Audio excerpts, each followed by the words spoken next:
เอาพี่น้องเลยตอนนี้กำลังเกี่ยมเครื่องกันสิไปงานอาจารย์คนสิพาไปเที่ยวพี่น้องเลย4 คนมื้อนี้นะเดี๋ยวไปเจอกันพี่น้องตอนนี้กำลังอยู่ในเฮือนกำลังเกี่ยมกัน ใส่เครื่องใส่ของเอาสบายดีพี่น้องเด้อตอนนี้ก็ฮอดโมงฮอดยามพวกเขาสิไปยางเล่นนำอาจารย์อาจารย์คนสิพาไปเที่ยวพี่น้องเลยเป็นว่าสิพาไปกินอาหารแซ่บๆอาซัดอยู่รัสเซียอาหารเมนูของรัสเซียแล้วก็สิพาไปเบิ่งอันหอพิพิธภัณฑ์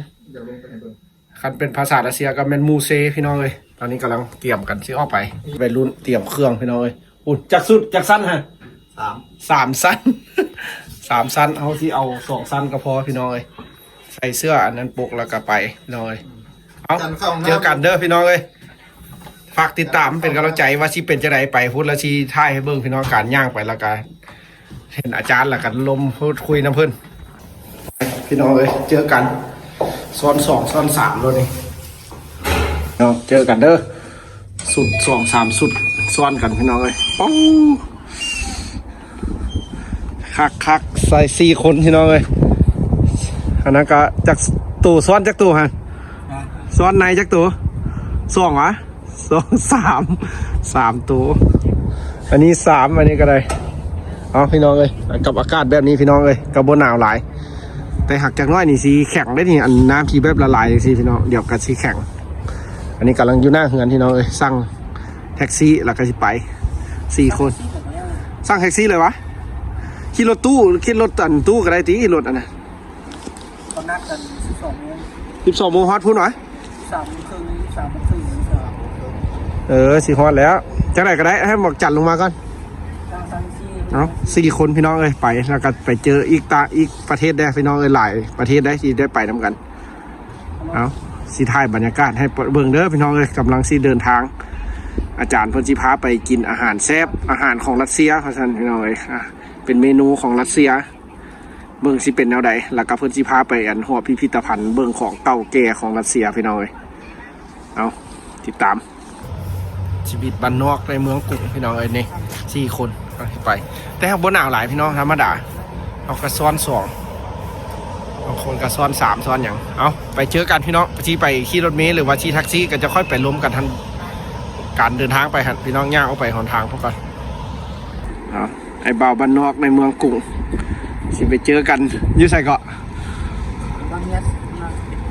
ห้านอาหารเนาะห้านอาหารว่าสันอาหารห้านอาหารรัสเซียคันว่าถ้าเบิ้งสิเป็นยังไงพี่น้อยนี่ก็คนบ้านเพิ่นบ่าวบ้านนอกเมืองกรุงสิไปด้วยแท็กซี่พี่น้องไอ้ขี่แท็กซี่ว่าสัน4 คนสิได้บ่นี่พี่น้องเมืองเด้อ ชีวิตวัยรุ่นในเมืองหนาวพี่น้องเอ้ยยังไม่ให้มีลูกมีเมียให้ไปเที่ยวไทยก็สิได้เมียอยู่ไทยเด้อมี FC อยู่ไทยเพิ่นอยากได้เป็นอันยังก็ไพ่เมืองลาวบ่ฮะพี่น้องเอ้ยกับชีวิตบ้านนอกในเมืองกรุงสินั่งแท็กซี่ไปพี่น้องเอ้ยกำลังล้มกัน4 คนเดี๋ยวไปเจอกันพี่น้องเอ้ยว่าอาจารย์เพิ่นสิพาไปไสแล้วก็สิเห็นมีหยังแน่ลองเบิ่งมื้อนี้พี่น้องเอ้ยเพราะว่ามาอยู่นี่เพิ่นก็ว่าอยากพาไปลิ้นไปเที่ยวเพิ่นว่ามันเป็นวีซ่าเฮียนพี่น้องเอ้ยเป็นวีซ่าเศรษฐกิจแล้วเพิ่นสิพาไปนั่งลิ้นหานอาหารเพิ่นว่าไปกินอาหารแซ่บๆของรัสเซียเพิ่นว่าเบิ่งอาหารแซ่บๆบ้านเพิ่นสิเป็นหยังนี่เขาก็4 คนพี่น้องเอ้ยกำลังสั่งแท็กซี่ที่เดินทางพี่น้องเอาไว้ติดตามไปพี่น้องว่าสิเป็นจังไดเอาสิถ่ายเก็บบรรยากาศให้เบิ่งกำลังเดินทางอัดซีเลยพี่น้องเอ้ยขี่แท็กซี่รัสเซียพอดีเป็น5กับเจ้าของขับรถกำลังเดินทางไปเจอกับอาจารย์อยู่พุ่นพี่น้องบ้านเพิ่น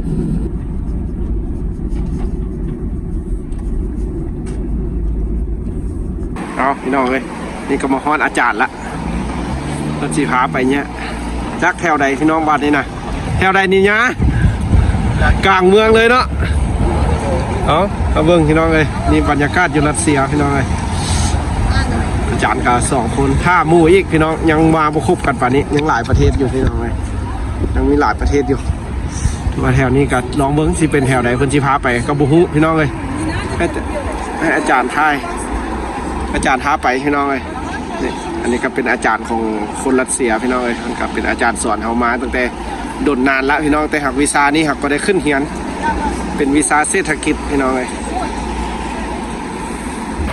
พอบุเย็นก็เย็นได้พี่น้องเลยตอนนี้ก็ท่าอีกหมู่พี่น้องเลยหมู่สิมาอีกยังบุคบกันตอนนี้เขามาฮอดก่อนหมู่4 คนพวกเขาจ้างแท็กซี่มาพี่น้องเลยจะมาฮอดอาจารย์เพิ่นก็ท่าอยู่นี่เดี๋ยวสิพาไปเบิ้งพี่น้องเลยสิเป็นเท่าไหร่เขาก็สิลุ้นเขาก็บ่เคยมานะเมื่ออาจารย์จักเทื่อมีแต่เทื่อนี้เป็นเทื่ออิฐพี่น้องเลยแล้วก็สิเบิ้งสิเป็นจังไหนอยู่รัสเซียนี่พี่น้องนี่บรรยากาศบ้านเพิ่นก็เป็นจังซี่พี่น้องเลยคนก็หลายได้แถวนี้นะถือว่าเป็นแถวเขตในเมืองพี่น้องเลยมาอีกแล้วพี่น้องเลยเขาดีเป็นประเทศนิการากัวพี่น้องอันนี้นะประเทศนิการากัวสิเป็นจังไหนพี่น้องได้กันข้าเจ้าก็2 คนพี่น้องมาแต่ประเทศนั้นแต่กระทาเบิ่งเฮาจูเฮาก็อยู่ห้องนั้นหลังนี้ก็4 คน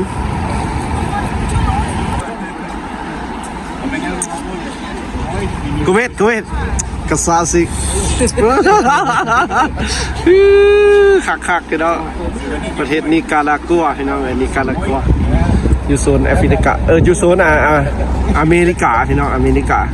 ประเทศนี้นะเอาอย่างอีกประเทศแอฟริกาพี่น้องวันนี้นะเบิ่งได้ข้าเจ้ามาคักพี่น้องเมืองนี่ก็ถือว่ามากลางเมืองก็ถือว่าบ้านเพิ่นก็คักได้พี่น้องเลยในเมืองก็ได้นี่ผู้คนบ้านเพิ่นย่างพี่น้องเลยข้าเจ้าก็ย่างคือกันพี่น้องนี่รัสเซียเด้อพี่น้องเลยประชาชนเอาสิเป็นยังไงก็ติดตามเบิ่งพี่น้องเลยตอนนี้กระท่าหมู่ครบก่อนแล้วอาจารย์ก็จังสิพาไปหารุ่นเบิ่งพี่น้องเลยสิเป็นยังไง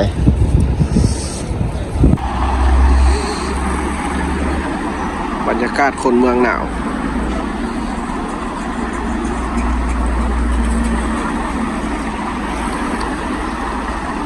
ชีวิตในเมืองหนาวพี่น้องมาอีกแล้วพี่น้องเอาครบกันแล้วนี่นะนี่ม่วนพี่น้องหลายคนเมืองสิเป็นจังไงอย่างถ้าอันมู่อัน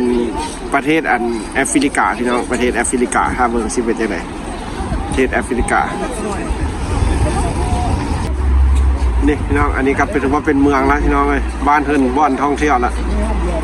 นี่ถือว่าเป็นบ่อนท่องเที่ยวของข้าเจ้าแล้วพี่น้องเลยคนรัสเซีย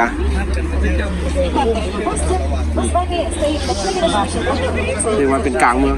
ร้านอาหารก็ชิอยู่ข้างหน้านี่ตัวแม่นะฮันนี่เลยพี่น้องในร้านอาหารก็ได้เบิ่งพี่น้องที่เป็นจังได๋บรรยากาศเฮาสิเก็บถ่ายให้เบิ่งพี่น้องเลยชีวิตมาใส่อยู่บ้านเพิ่นอีกอย่างก็เป็นตะม่วนตะซื่นอยู่ได้พี่น้องก็คักอยู่คณะออกมาสิกะหรือว่ามีชีวิตชีวาอีกตื้มไปอีกแบบบรรยากาศบ้านเพิ่นสิได้บ้านเพิ่นก็มาเก็บข้าวได้นี่พี่น้องเก็บข้าวอยู่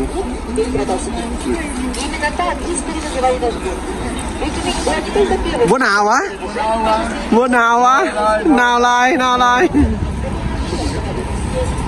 เอาพี่น้องทางนี้ก็มาละบุญนึงบรรยากาศพี่น้องเลยเอามาครบกันละยังเขาปั่นในสิทานได้เข้าไปพี่น้องเลยหนาวเย็นแล้วได้นี่นะสิฮอดโมงละพี่น้องเบิ่ง